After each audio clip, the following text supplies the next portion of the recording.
আমরা খবর পাই 2:30টার দিকে কি 3টার দিকে খবর পাই যে আমার সন্তান মারা গেছে। জাহাঙ্গীরনগর ক্যাম্পাস থেকে যখন ঢাকা টু লং মার্চে যখন মিছিলটা বের হয়, তখন আমার সন্তান আমারে বলতেছে, আম্মু আমি যুদ্ধে যাইতেছি। তখন আমি বলতেছি, তুমি কি যুদ্ধ করবে বাজার? তোমরা যদি 2টা ভাই থাকতা তাহলে আমি তোমাকে 2 ভাইয়ের আমি পাঠাইতাম, একজন তো আমার কাছে ফিরাইতো। পরে আমার বাবাই এ কথা বলার পরে আমি বলছি, সামন তুমি কই যাবে বাজান? পরে ও আমার আমি কান্না কান্না ভাব দেখে ও আমার বলতেছে, মা আমি ডেডিকেটেই থাকো। আমি বাজান তুমি ডেডিকেট থেকে যাও। এই কথা বললে আমার বাবা 10:40 বাইরে হয়ে গেছে। পরে আমার 2টা শার্ট প্যান্ট দিয়ে গেছে, এটি ধুইলাম, ধুইয়া টুয়ে গেলাম।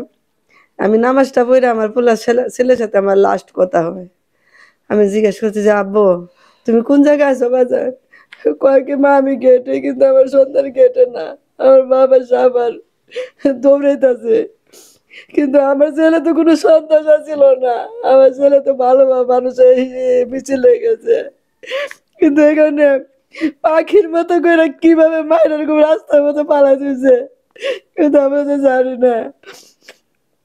আমরা খবর পাই 2:30টার দিকে কি 3টার দিকে খবর পাই যে আমার সন্তান মারা গেছে। জাহাঙ্গীরনগর থেকে ছাত্ররা লাশ নিয়ে গেছে গণ হাসপাতালে। কিন্তু আমি সরকারের কাছে বিচার চাই। আমার সন্তানের যেভাবে কুকুরের মতো রাস্তার মধ্যে মাইরা পালাই রাখছে, আমার সন্তানের যেন যতটুকু কষ্ট পাইছে তার চেয়ে বেশি কষ্ট দেওয়া যেন আমার হত্যাকারী বিচার করা হয়। সরকার যেন আর কঠিন বিচার করে, এরকম খুন যেন আর না করে। সাভারের মানুষের যেন আইনের আওতায় আনা হয়। যারা প্রকৃতি খুনি তাদেরকে খুনের বিচার যেন করা হয়। সরকারের কাছে আমার একটাই আবদার, আমার 101 মাত্র সন্তানের আমি হারে আজকে পাগলের মতো রাস্তায় ঘুরতেছি। আমি না পারতেছি ঘরে থাকতে, আমি সারাক্ষণ আমার সন্তানের কবরের পাশে যাই। তো সরকারের কাছে আমার একটাই দাবি, সরকার যেন দ্রুত এই বিচার কইরা যেন সরকার নির্বাচন দেয়। নির্বাচন যেন আগে না দেয়, সরকার যেন আগে বিচার করে। আর সরকার যেন শহীদ পরিবারদের পাশে থাকে, আর প্রত্যেকটা শহীদের যেন একটা স্মৃতিস্তম্ভ তৈরি করে, যে যেখানে মারা গেছে তাকে যেন স্মরণ করে রাখা হয়, আর যতটুকু সম্মান দেওয়ার দরকার দেয়। যারা দেশের জন্য এই প্রাণ দিয়ে গেছে, কিন্তু এই দেশ যেন আর এই ফেসিবাদী সরকার যেন আর না আসে, আর শেখ হাসিনার বিচার যেন দ্রুত করে।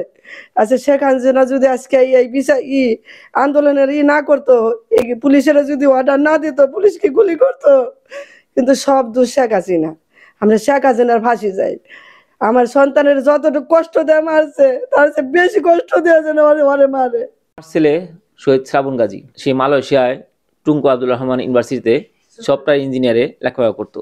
যখন বাংলাদেশে বৈষম্য ছাত্র আন্দোলন শুরু হয়, প্রথম দিন 14ই জুলাই জাহাঙ্গীরনগর বিশ্ববিদ্যালয়ে ছাত্রছাত্রীদের উপরে যখন স্বৈরাচারী সরকারের পুষা দূষর বাহিনী যখন কঠিন ভাবে ওদেরকে আক্রমণ করতেছে, তখন তাদের যে ভাষা ছিল, আমাদেরকে বাঁচাও, আমাদের বাঁচাও, আমরা আপনাদের ছেলে মেয়ে, আপনারা আমার ভাই বোন, আপনারা আমাদেরকে বাঁচান। তখন সে ফেসবুকে এগুলো দেখছে, প্লাস জাহাঙ্গীরনগর বিশ্ববিদ্যালয় থেকে ওর যে বন্ধু বান্ধব ছিল তারাও তাকে ডাকছে। সে 16ই জুলাই সে বাংলাদেশে আসে। সে 16 জুলাই থেকে প্রতিদিন সেই আন্দোলনের সাথে অংশগ্রহণ করছে। 5ই আগস্ট যখন স্বৈরাচারী সরকারের পতনের জন্য জাহাঙ্গীরনগর বিশ্ববিদ্যালয় থেকে লং মার্চ টু ঢাকার উদ্দেশ্যে রওনা হয়, তখন সে সেই মিছিলের প্রথম সারিতেই সে ছিল। সাভার নিউ মার্কেটের সামনে যখন যায়, তখন সরকারি পুষা যেই গুন্ডা বাহিনী ছিল অথবা পুলিশ, তারা তাদের গুলিতে সে রাস্তায় সে পড়ে যায়।